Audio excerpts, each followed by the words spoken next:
En el regreso a clases, tu futuro no se detiene. Unidos, sociedad, gobierno y medios de comunicación, llevamos la escuela a tu televisión, lunes a viernes desde las 8 de la mañana. Así, seguirás estudiando desde educación inicial hasta bachillerato, mientras podemos estar juntos otra vez. Consulta las guías para saber en qué canal y a qué hora le toca a tu nivel escolar y no te pierdas ni una clase, porque podemos estar a distancia, pero siempre estamos unidos. Gobierno de México.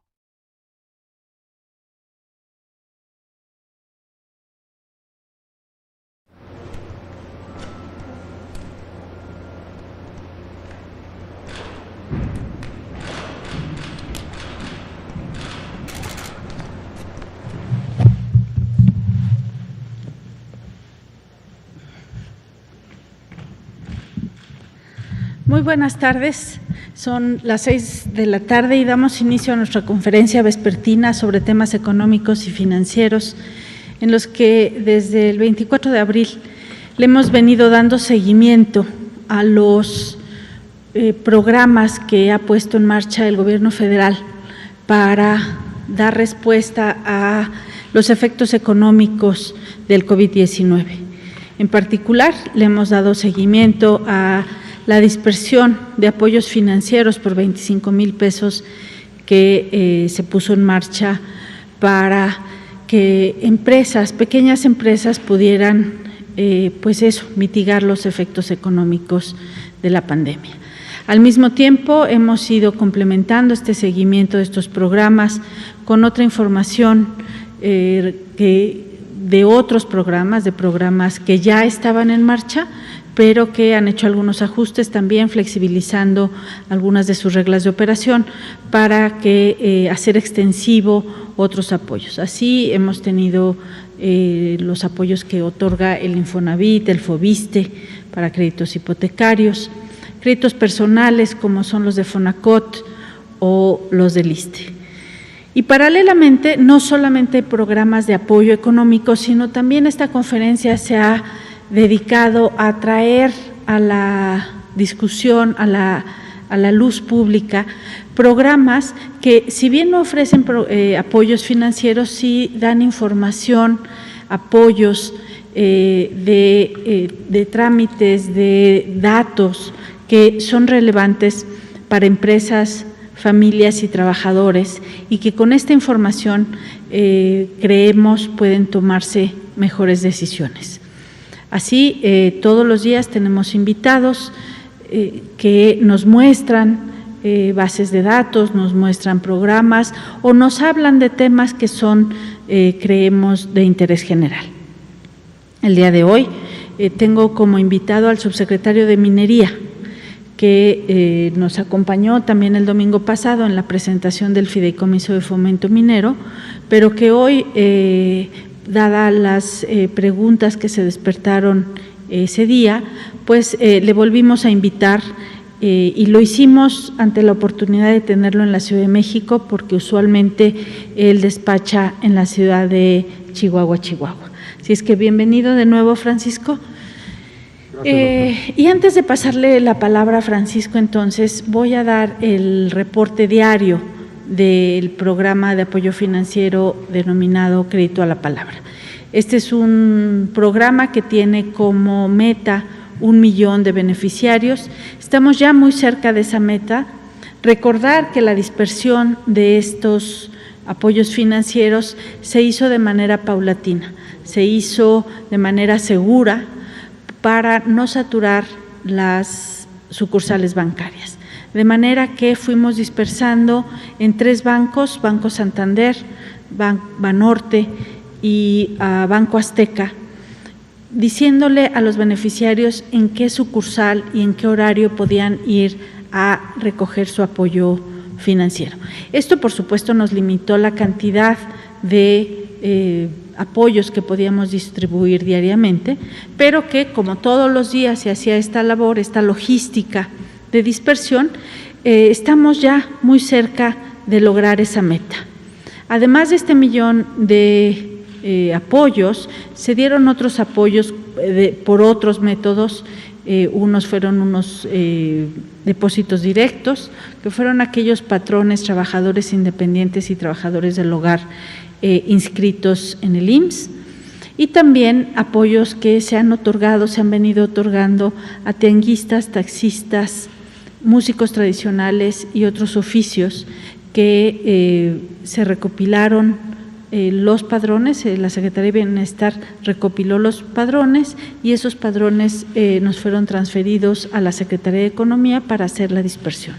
Por lo pronto, entonces, permítanme darles el avance diario, el avance de hoy, 26 de agosto del 2020, del apoyo de crédito a la palabra. Gracias.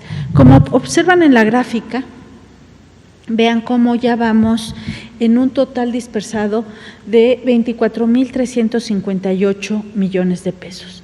Esto significa que este dinero está ya en la economía de las economías locales, de aquellos negocios que han recibido este apoyo, aquellos microempresarios del sector formal o informal y que lo han ocupado para apoyarse en el pago de la nómina, apoyarse en la compra de maquinaria, de equipo, de materia prima y con ello poder contribuir ahora a la reactivación económica.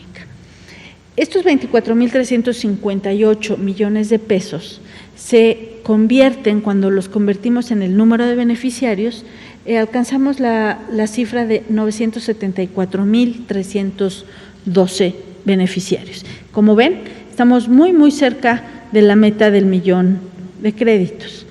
Y también comentarles aquí que ya hemos empezado a recibir los primeros reembolsos de los apoyos que se distribuyeron primero. ¿Y por qué digo esto? Porque estos apoyos tienen para su reembolso un periodo de gracia de 3 meses, es decir, los 3 primeros meses no se reembolsa nada y se empieza a hacer un reembolso al 4.º mes.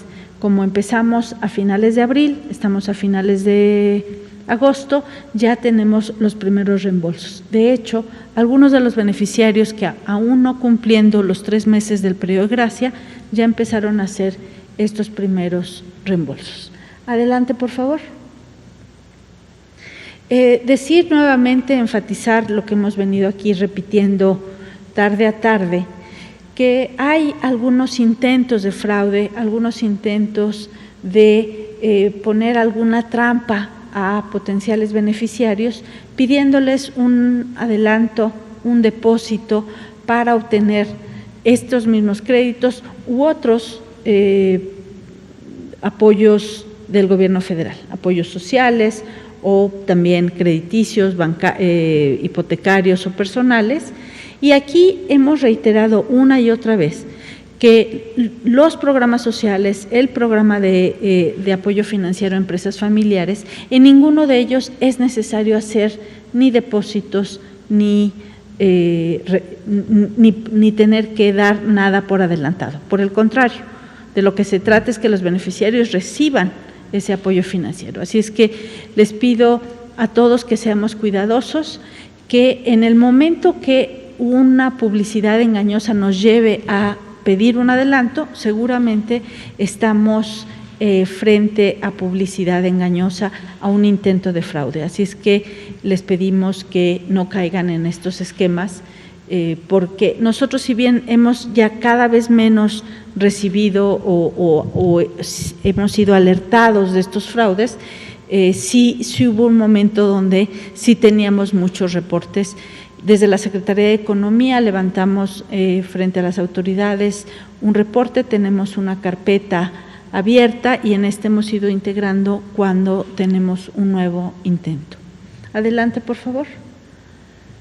Recordarles aquí una plataforma que lanzamos en este mismo espacio y que ahora pues cada vez más le vamos agregando temas, le vamos agregando elementos. Se trata de la plataforma digital Mi Pymes MX, que tiene como finalidad ofrecer a las micro, pequeñas y medianas empresas información sobre cómo crear una empresa, cómo hacerla crecer, cursos de capacitación para administrar y gestionar mejor los recursos de esa empresa, llevarlas por una ruta hacia la exportación, aquellos negocios que estén interesados en explorar los mercados extranjeros, y también las oportunidades que ofrecen los tratados comerciales que tiene firmado México con 50 países del mundo. MIPYMES MX entonces reúne en una sola plataforma digital, es como una caja de herramientas para las MIPYMES, para las micro, pequeñas y medianas empresas. Adelante, por favor. Mercado Solidario es otra plataforma que también lanzamos en este espacio y lo hicimos, esta plataforma fue diseñada ex profeso, la diseñamos para este momento en coordinación con la Secretaría del Bienestar, y la idea es acercar a consumidores y a oferentes de bienes y servicios en el ámbito local. Como el COVID, una de las fuentes de contagio más importantes es la movilidad de las personas. Si nosotros consumimos todo lo que, si consumimos en nuestra propia localidad, estaremos reduciendo la movilidad. Entonces, la idea es que Mercado Solidario sea una plataforma que identifique a oferentes de bienes y servicios con sus consumidores.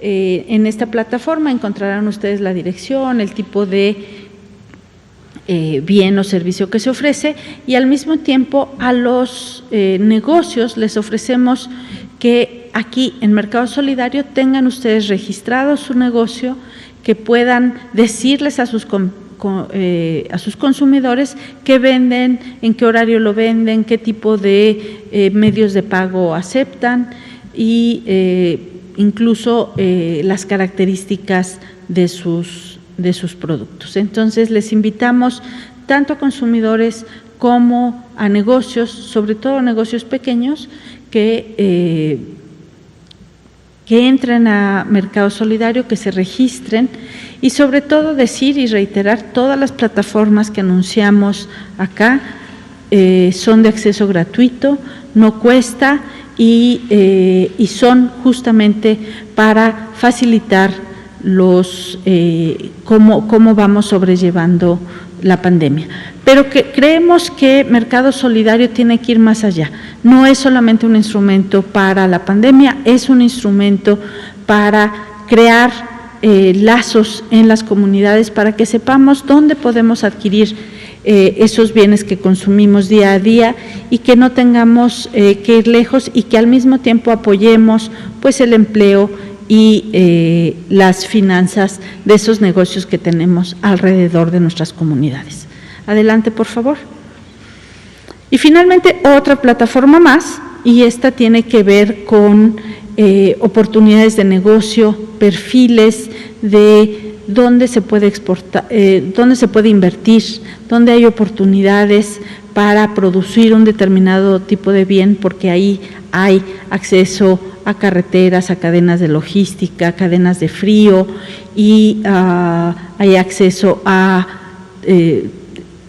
trabajadores calificados. Entonces, esta es una plataforma que queremos que tanto autoridades de los 3 niveles de gobierno, del gobierno federal, estatales y municipales, se acerquen para ver qué tiene Data México a nivel de municipio. Desde la Secretaría de Economía nos hemos percatado que la inversión extranjera, la inversión nacional no llega a México, llega a un lugar en concreto, llega a un municipio. Y las empresas necesitan saber en ese municipio qué hay, qué se puede ofrecer, cuáles son las ventajas, y al mismo tiempo las autoridades se pueden dar cuenta cómo acrecentar su atractivo para la inversión, su atractivo de qué tipo de infraestructura social, física es necesaria para la inversión. Entonces, Data México reúne bases de datos que se producen en el gobierno federal, en los gobiernos estatales y municipales, las reúne y nos permite, es una plataforma que nos permite preguntarle, Y cuando digo que nos permite preguntarles nos permite hacer los cruces de información de cuántos hospitales y egresados de la carrera de ingeniería hay en un determinado municipio del país. Entonces nos da cruces de distintos tipos de información. Así es que nuevamente una invitación a conocer, a ser usuarios activos de estas plataformas, las que les he mencionado hoy, Mi Pymes MX, Data México y Mercado Solidario. Bueno, pues con esto cierro la exposición respecto a estos avances y estos programas y plataformas que hemos puesto en marcha a partir del COVID-19, y ahora quiero cederle la palabra a nuestro invitado del día de hoy, el subsecretario Francisco Quiroga de la Secretaría de Economía. Bienvenido, Francisco. Muchas gracias, doctora, te agradezco mucho la invitación una vez más. Traemos una pequeña presentación derivada de las preguntas que tuvimos la vez pasada, las inquietudes que nos hicieron llegar después de la conferencia. Creo que la vez pasada me apresuré a hablar de qué estamos haciendo, cómo, pero no el por qué, y lo que se ha avanzado en esta ruta. Lo primero que, antes de ir a la presentación, que quisiera aclarar es que la minería ha estado con nosotros desde antes que México fuera México, pero la minería es necesaria. No quiero parecer obvio, pero sin minería pues no tenemos agricultura. No tenemos agricultura porque no tenemos los fertilizantes, no tenemos las herramientas, no tenemos el equipo. Sin minería no tenemos los plásticos porque no tenemos las sales. Sin minería no tenemos la construcción. ¿Por qué? Porque no tenemos cemento, no tenemos varilla, no tenemos las láminas. Sin minería no tenemos los transportes porque no tendríamos el acero.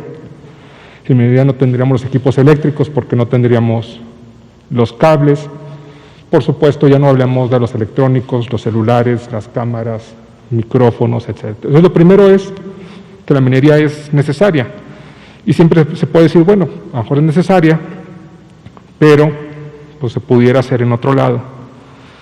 Y eso pues nos llevaría a la situación de una dependencia para lo más básico, para la construcción de nuestras viviendas, nuestro transporte, cultivar nuestros alimentos. Entonces, el reto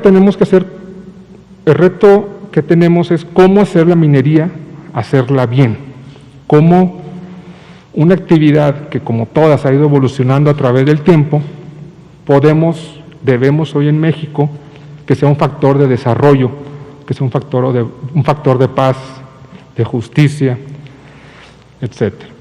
Entonces, me voy a permitir preparar esta presentación.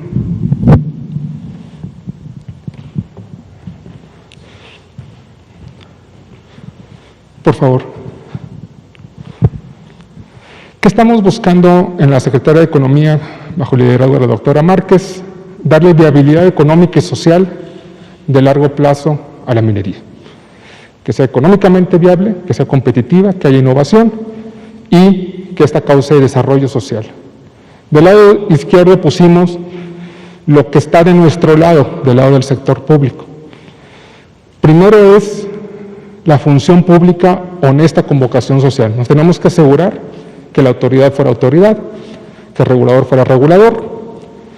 Hicimos una depuración del personal que tenemos en las áreas de permisos y cumplimiento de obligaciones. Estamos trabajando en una regularización de las concesiones, muchas de las cuales tenían y siguen teniendo retrasos, información no disponible, bases de datos incompletas, inconsistentes. Todo esto estamos trabajando, y la entrega directa del fondo minero. Y estamos trabajando a la par que con las otras actividades industriales, en generar un entorno para la innovación y la competitividad. Y aquí tenemos muy claro, México, específicamente en el sector de la minería, está rankeado en su nivel de competitividad, en el entorno que ofrece a la atracción de inversión. Tenemos como una de las grandes áreas de oportunidad la seguridad y el Estado de Derecho, la estabilidad y velocidad regulatoria. Velocidad regulatoria es velocidad de dar los permisos que se requieren.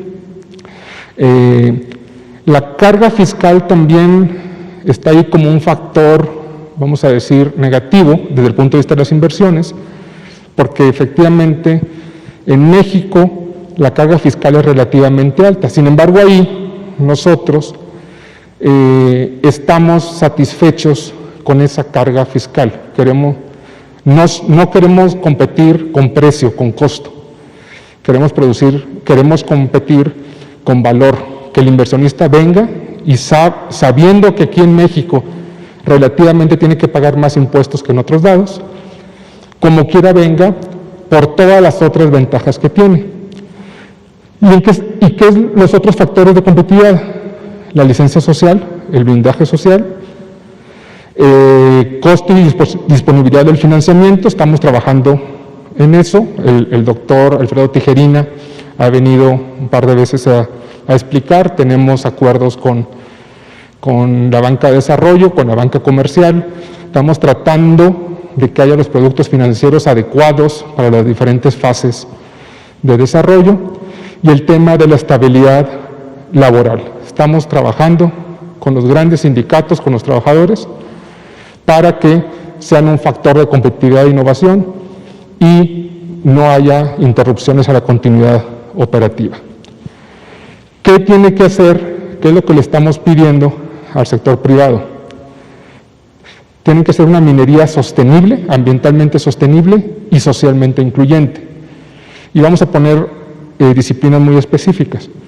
No fatalidades, 0 accidentes fatales, no desastres ambientales, medioambientales, no generar conflictos sociales, que esto va más allá de cumplir la ley, todo esto, y el cumplimiento de obligaciones y Estado de Derecho. Quiere decir, por ejemplo, pagar tus impuestos en tiempo y forma. Hay que hacer un desarrollo incluyente en las comunidades. Tiene que haber un deslinde de prácticas extractivistas que pudieron haber existido hace 400 años, hace 100, hace 50, hace 20 años, o ahora. Tiene que haber una transparencia, consulta e incorporación de las comunidades en los proyectos mineros y en la cadena de suministro. Esto hablamos, maximizar la derrama económica local, maximizar la contratación local, las compras locales, y tiene que haber un apoyo a los pequeños mineros. Eso es lo que queremos lograr. Ahora, ¿qué hemos estado haciendo? ¿En qué hemos ido avanzando? Lo primero es el afianzamiento de la autoridad como un ente que está del lado del desarrollo social, está al lado del Estado mexicano. Hablábamos de la depuración de personal, metimos controles administrativos y el abatimiento del rezago de los trámites. Había un rezago muy grande de trámites, 21,000 trámites pendientes, que obviamente abren oportunidad para la corrupción. Cuando un trámite tuyo se puede tardar 1 año, pues existe la tentación de decir, bueno, ¿cómo lo podemos acelerar este trámite? Acabamos sustancialmente con ese rezago. Para que no vuelva a ocurrir, estamos trabajando en la simplificación y automatización regulatoria, en un sistema de registro que consolida las diferentes bases de datos, que automatiza, que establece una bitácora. Cualquiera que le haga un cambio al registro público minero va a quedar ahí muy claro desde qué computadora, con qué autorización lo hizo, y se han denunciado intentos de extorsión e intimidación. Es decir, la autoridad mantiene su carácter, recupera su carácter como autoridad y no se somete a ningún intento de extorsión. Se está trabajando con las concesiones omisas decimos los que tienen retrasos en sus pagos, u ociosas aquellas que no tienen un proyecto productivo detrás de ellas. Se da apoyo técnico y liquidez a los pequeños mineros y cadenas de suministros, el caso de FIFOMI. Se exige el cumplimiento de las obligaciones fiscales y de inversión que está dentro de la ley minera, con énfasis en aquellos concesionarios que no tienen un proyecto productivo detrás de la concesión, es decir, obtienen la concesión, piden la concesión, sin tener realmente un plan para desarrollar esa concesión. El Servicio Geológico y el FIFOMI como factores de viabilidad económica y social, que el Servicio Geológico y el FIFOMI den asistencia técnica, que den la posibilidad de que sean sujetos de crédito. Por ejemplo, el Servicio Geológico, al certificar reservas, eso le permite al minero ir a los mercados financieros a pedir dinero porque ya tiene sus reservas certificadas, se vuelve sujeto de crédito. Hemos cooperado con gobiernos de otras naciones que han hecho esa travesía, han ido de una minería de cierto tipo a una minería sostenible. Aquí podemos enumerar el caso de Canadá, el caso de Australia, el caso de los países escandinavos. Asociaciones, diferentes asociaciones, Naciones Unidas, IRMA, TSM, sindicatos, es bien importante, hemos sentado a la mesa a los sindicatos para que sean parte de este proceso, con el fin de asegurar las mejores prácticas en México. Tengo el gusto, doctora, de reportarte que este ya es un esfuerzo que tiene su propio momentum, ya generó su propia inercia. Es algo que no lo tenemos que estar empujando desde el sector público en cada momento, ya existe en las diferentes asociaciones, en la CAMIMEX, que es la Cámara Minera de México, en el Mining Task Force, que es la Asociación de Mineros Canadienses, etcétera. Ya se han adoptado los diferentes protocolos para llevar estas mejores prácticas. Tiene su propio momentum, por supuesto, hay que vigilarlo, hay que asegurarse que no se desvíe, que no se desacelere, pero tiene su propio momento, es algo muy, muy positivo. Le damos seguimiento, conciliación de conflictos. Hay conflictos entre concesionarios, que si te estás metiendo a mi concesión, entre sindicatos, entre ejidos con empresa, ejidos con concesionarios, comunidades, buscando que todo sea dentro del marco de la ley, que se lleguen acuerdos dentro del marco de la ley y que se lleguen acuerdos donde todo el mundo salga ganando. Y en el área de seguridad tenemos una mesa de seguridad minera que está diseñada para abordar las causas primeras de la inseguridad y prevenir y disuadir las actividades delictivas que no nada más afectan a las minas, sino afectan a las comunidades mineras cuando afectan a las minas. Siguiente, por favor. Este es el mapa de las concesiones en México. Tenemos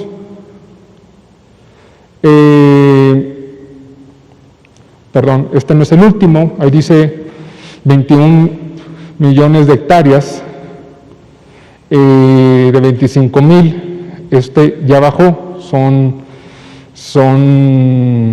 16 millones de hectáreas, me disculpo, puse el mapa incorrecto, y representa ya menos del 9% del territorio nacional. Aquí hay que recordar que la concesión es del subsuelo. Imaginémonos que hay una pelota enterrada y decimos, bueno, la concesión es sobre el círculo que está encima de la pelota. Es sobre la pelota, pero está sobre el círculo. Usted dice, bueno, esa pelota enterrada ¿Cuánto representa el territorio nacional? Bueno, pues puedo hacer una proyección hacia arriba y decirte, pues tanto, pero es una proyección. Sin embargo, así se vería la proyección. Y lo hemos bajado a 16 millones de hectáreas, han bajado de 25,000 concesiones a 22,000 o 21,000, ahí tengo el dato, y representa como el 8.6% del territorio nacional. Este ha ido bajando.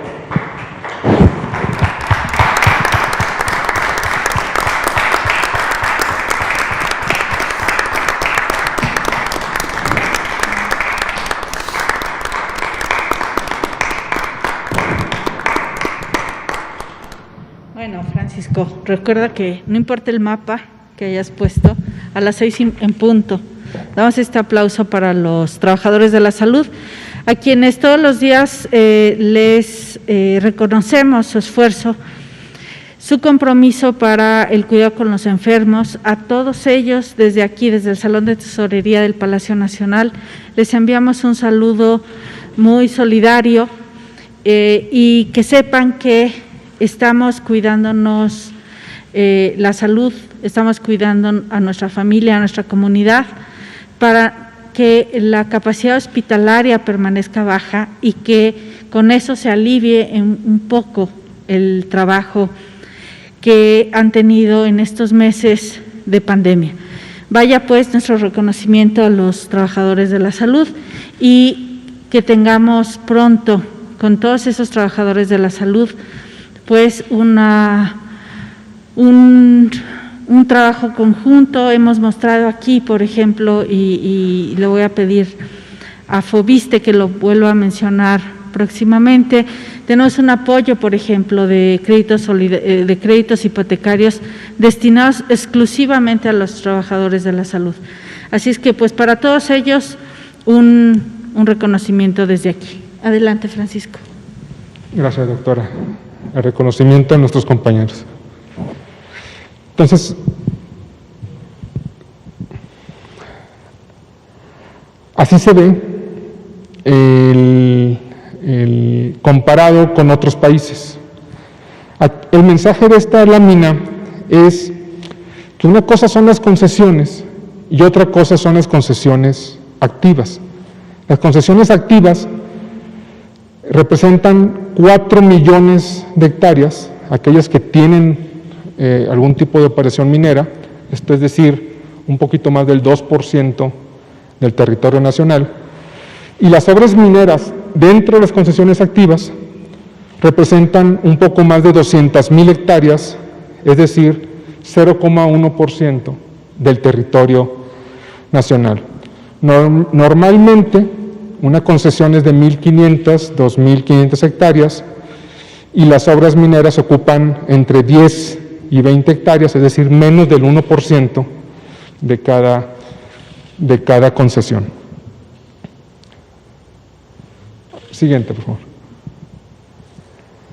Ahora, la minería, como las otras actividades industriales pesadas, está altamente regulada. Hay más de 500 leyes, normas, permisos, formatos, informes, avisos de los diferentes órdenes federal, estatal y municipal, que resultan en más de 1,077 para ser precisos, trámites que se tienen que hacer y cumplir para la operación. Esta es una tabla de los diferentes trámites. En adición de estos trámites, si vamos a la siguiente, por favor, tenemos los protocolos que hemos desarrollado, guías y protocolos que hemos desarrollado desde el inicio de la administración. Protocolos y guías de desarrollo comunitario, seguridad y salud laboral, el manejo responsable del agua, depósitos de jales, seguridad patrimonial y la emergencia sanitaria. Básicamente, desarrollo comunitario, no generes conflictos. Ponemos el ejemplo, si tú llegas y le rentas su tierra a la mitad del pueblo y a la otra no, de pronto se hace millonario la mitad del pueblo y los otros no. Eso que es bueno para la mitad del pueblo como comunidad puede generar conflictos. Entonces, ten mucho cuidado en no generar conflictos. Obviamente, la transparencia, la consulta, estamos trabajando en la consulta minera, el tema de seguridad y salud laboral, decíamos que no haya fatalidades, pero ¿qué se tiene que hacer para prevenir caída de roca, para prevenir torcedura de tobillos, despeñamientos, etcétera? Manejo responsable del agua, decíamos, por ejemplo, el agua es un agua industrial que se utiliza, es a circuito cerrado, debe ser a circuito cerrado, quiere decir que no se esté desechando nada, para que se aproveche toda, y si no necesitas, no necesitamos de hecho, en ningún caso se necesita que sea agua potable, pues no utilices agua potable. Si tienes una comunidad cerca y les vas a ayudar a la comunidad a que trate el agua, pues utiliza esa agua tratada. De hecho, en el proceso se puede tratar el agua de la comunidad. Depósitos de jales, ¿cómo hacer los jales de manera, de estos depósitos, los jales, son lo que uno saca de la mina, le quitas el mineral y la tierra que queda.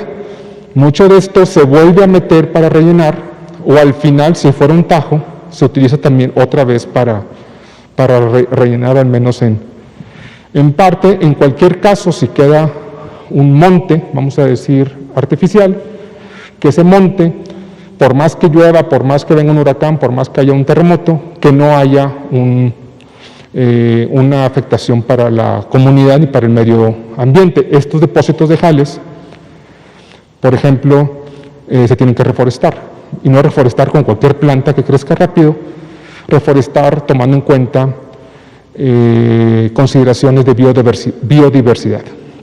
Seguridad patrimonial, cualquier incidente, repórtalo, no pienses si sí o si no. Y emergencia sanitaria COVID-19, básicamente tiene el trabajador, la trabajadora, tiene que estar más segura, yendo a trabajar, que quedándose en casa.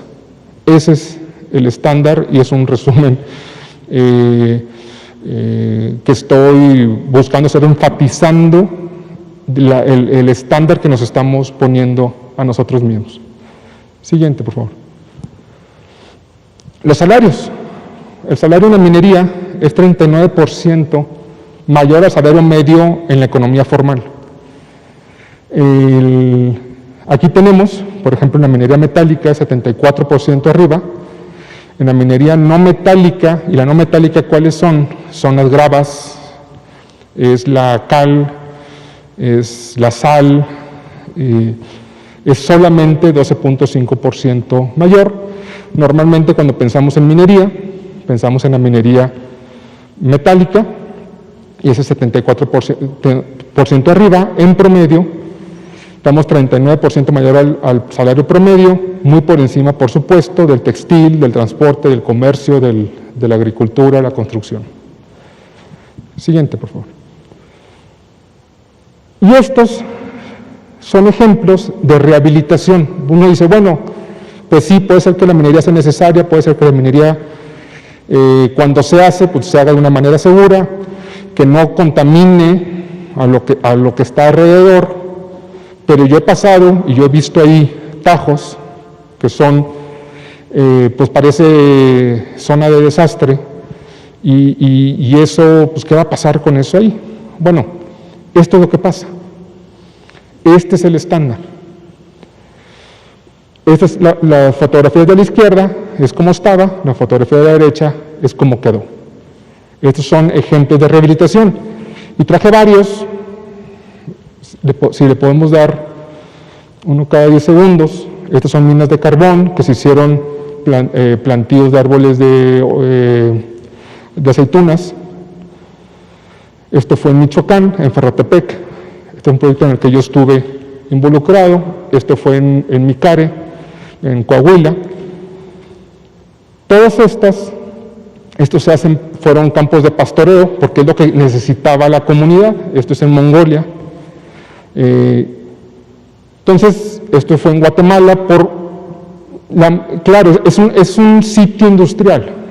O sea, yo creo que no tenemos que hacernos ilusiones de decir, bueno, es que un sitio industrial no es bonito. Pues no es bonito, mientras es industrial. Sin embargo, el compromiso es que una vez que se termine el ciclo de vida de la mina, que haya una rehabilitación. Y es una rehabilitación que deja el lugar mejor en términos de biodiversidad que como estaba antes. Esto, por supuesto, aún sin considerar el hecho de que muchos de estos lugares, cuando no tienen una actividad económica formal como es la minería, tienen que recurrir a otros tipos de actividades informales que son muy depredadoras del medio ambiente. Este es en el Reino Unido, yo creo que es el ejemplo más apantallante que tenemos. Se volvió una reserva de biosfera. Esta fue una gran inversión, lo pongo porque nunca se nos debe olvidar pues, cuál es.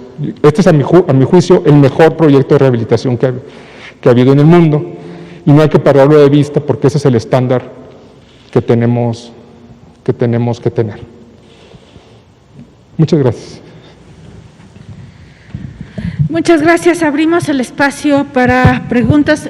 Simplemente nada más comentar en las imágenes que nos mostraba Francisco, que si bien el ejemplo más exitoso es de Reino Unido, pues sí nos mostró también casos en territorio nacional. Es decir, esto ya se ha hecho en México, no es algo a lo que tenemos que aspirar, sino que ya es una realidad, pero tendremos que aspirar que todos los proyectos mineros tengan esos fondos cuando termine el ciclo minero. Atrás, por favor, Héctor. Gracias. Muy buenas tardes al subsecretario, si es tan amable. ¿Las empresas mineras están obligadas a invertir, es decir, cuánto en su inversión o su utilidad para como medidas de preservación ambiental? Y ya nos mencionaba cómo quedaban en los lugares después de su vida útil de estas empresas, pero más el tiempo que se llevan para ser restauradas. Y mencionaba también del agua, ¿no? Del agua que se deben de utilizar. ¿Cuál es el promedio real que consumen las minerías para que no cree conflictos con las comunidades? Porque lo primero que llegan es la oposición, lo primero que tienen más bien es la oposición de los habitantes en el sentido de que dañan los acuíferos. Gracias. Sí, parte del protocolo de gestión del agua implica el trabajo, la gestión del acuífero. Los acuíferos en México, en general, están sobreexplotados. En general, están contaminados los cuerpos de agua en México. O sea, México vive una crisis hídrica, así como la mayor parte del mundo.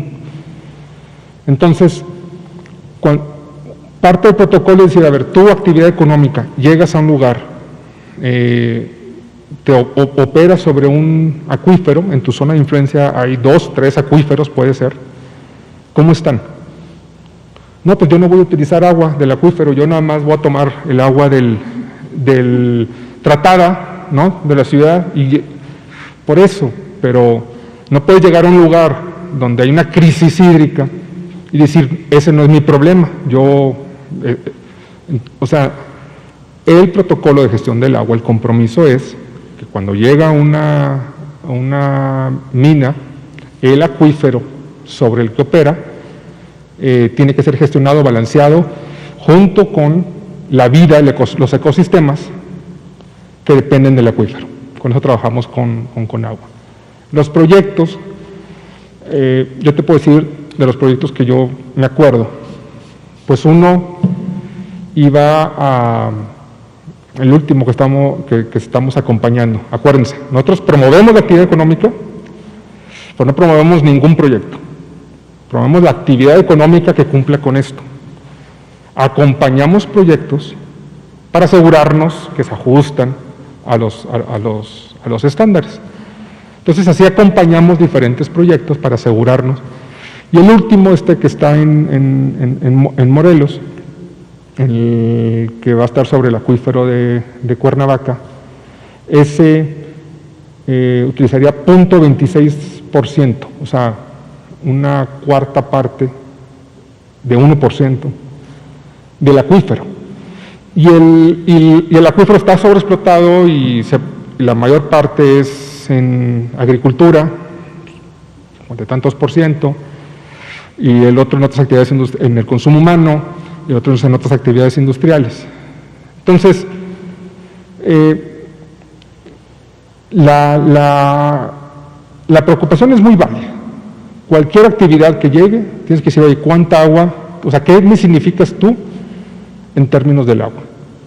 Pero, por ejemplo, si el acuífero está sobreexplotado y la mayor parte del acuífero lo utiliza la agricultura, si tú dices, oye, vamos a promover un plantío que sea más eficiente en términos del agua, o vamos a promover un sistema de riego que sea más eficiente en términos del agua, que no haya tanta evaporación.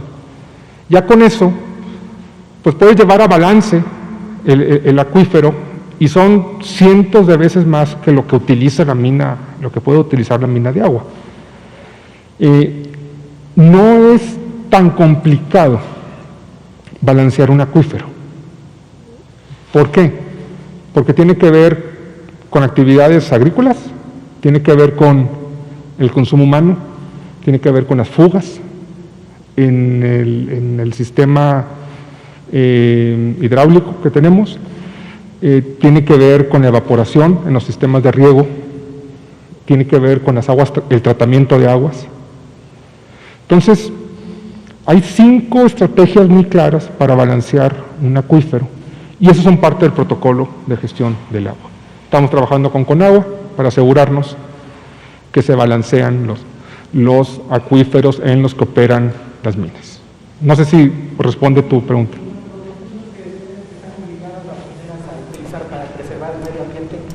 A ver, todos los que sean necesarios. No hay ni un mínimo ni un máximo. Cualquier impacto del medio ambiente tiene que ser mitigado, remediado por parte de las empresas. Y nada más, el tiempo que se tarda para restaurarse un lugar donde ya la mina lo dejó, la empresa ya no, después, el tiempo que tarda para restaurarse. Depende de la rehabilitación, pero, por ejemplo, una reforestación. Si vamos a reforestar, pues a lo mejor toma 4 años en que terminen de crecer las plantas. Cada vez se encuentran maneras para más rápidamente ir remediando. Por ejemplo, se cuida la capa vegetal cuando se retira, se guarda, y conforme se va avanzando, se va reponiendo y se va enriqueciendo, por ejemplo, metiendo ganado vacuno, al cual se le alimenta con cierto tipo de semillas, y como lo pisotean todo, van generando una regeneración o sea, cada vez es más rápido, pero efectivamente, tú puedes decir, oye, esa mina dejó de operar hace 3 años y no se ve que ya estén esas fotos. Sí toma tiempo, porque tiene que ver con el crecimiento que muchas veces no se puede y no se debe apresurar ese tipo de reforestación. Hola, buenas tardes, Arturo Contreras de Pie de Página. Muchas de las dudas que tengo tienen que ver con cómo se resuelve o cómo se hace cumplir el protocolo de minería que mencionó, si este protocolo ya es oficial, existe en algún lado, ¿no? O sea, por ejemplo, ¿qué controles existen para los accidentes laborales o los accidentes ambientales, ¿no? Como el del Golfo de Sonora, del Golfo de México, del Mar de Cortés, el Golfo de Mar de Cortés hace un año, más o menos. O por ejemplo, ¿qué debe de incluir el plan de reparación ambiental, ¿no? O cómo se atienden estos conflictos sociales en las comunidades. O sea, ¿cómo hace la Secretaría para revisar todo esto, ¿no? Para tenerlo en orden. A esto me refería con los diferentes enfoques. Si de los 1000 trámites, oye, pues ahora vamos a meter otros 200, no van a resolver lo que queremos resolver. La ruta que han seguido otros países que han tenido éxito ha sido esta ruta de autorregulación. Se dice autorregulación porque son protocolos que las propias industrias adoptan para sí mismos. Y por ejemplo, tú dices, bueno, si tú quieres ser parte del sector, si tú quieres ser parte de la Cámara, tienes que cumplir con esto. Un ejemplo, no sé, puede ser como la OMC, ¿no? La OMC te dice, todos los que quieren ser parte de la OMC, pues tienen que cumplir con estas disciplinas. Aquí es, todos los que quieran ser parte de esta industria, organizada de esta manera, tienen que cumplir con estos protocolos. Hay observatorios ciudadanos, existen los propios comités que se están trabajando, y yo te puedo poner un ejemplo del de seguridad. Cada vez que hay un accidente fatal, se tiene que hacer un análisis causa-raíz, qué fue lo que ocurrió, por qué lo ocurrió y qué se va a hacer para que no vuelva a suceder. Y tienen el responsable de seguridad o su jefe, tienen que venir conmigo, se sientan conmigo y dicen, así está, así fue lo que sucedió. Y el análisis causa-raíz lo rehacemos, digamos. El análisis causa-raíz es, por ejemplo, se cayó la roca, hubo un accidente porque le cayó una roca encima. Ah, muy bien. ¿Por qué se cayó la roca? O sea, ¿es un vertedero de rocas o simplemente se cayó, no debía caerse? No debía caerse. Ah, bueno. ¿Y por qué se cayó la roca? No, pues porque, etcétera, ¿no? Llegamos a la raíz. Ok. ¿Por qué estaba la persona ahí? ¿Se suponía que estuviera ahí o no se suponía que estuviera ahí? No, pues no se suponía. ¿Y por qué estaba ahí? No, pues se le hizo fácil. ¿Y por qué se le hizo fácil? No, es que así la gente. No. Porque no se le hizo fácil es tirarse de un barranco. O sea, se le hizo fácil estar ahí, pero no, o sea, a ver, muéstrame tus láminas, tu capacitación, cómo la das. ¿Cuándo fue la última vez que sancionaste a alguien por no cumplir las reglas de seguridad? Cuando hay reglas y son estrictas, pues de vez en cuando tienes gente que no las cumple. Muéstrame todo tu bitácora de qué le ha pasado, o sea, todas estas sanciones por gente que no ha cumplido. No, pues no sancionaron a nadie. Entonces no está sancionando. Entonces, ese es, ok, ¿dónde le cayó la roca? No, pues le cayó en una pierna. ¿Y en una pierna? ¿Y por qué pasó a mayores? No, pues se desangró. ¿Y por qué se desangró?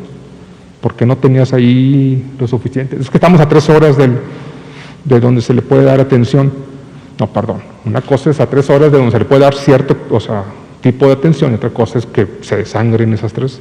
Entonces, vamos, la causa raíz, vamos, y luego esto se comparte con el sector.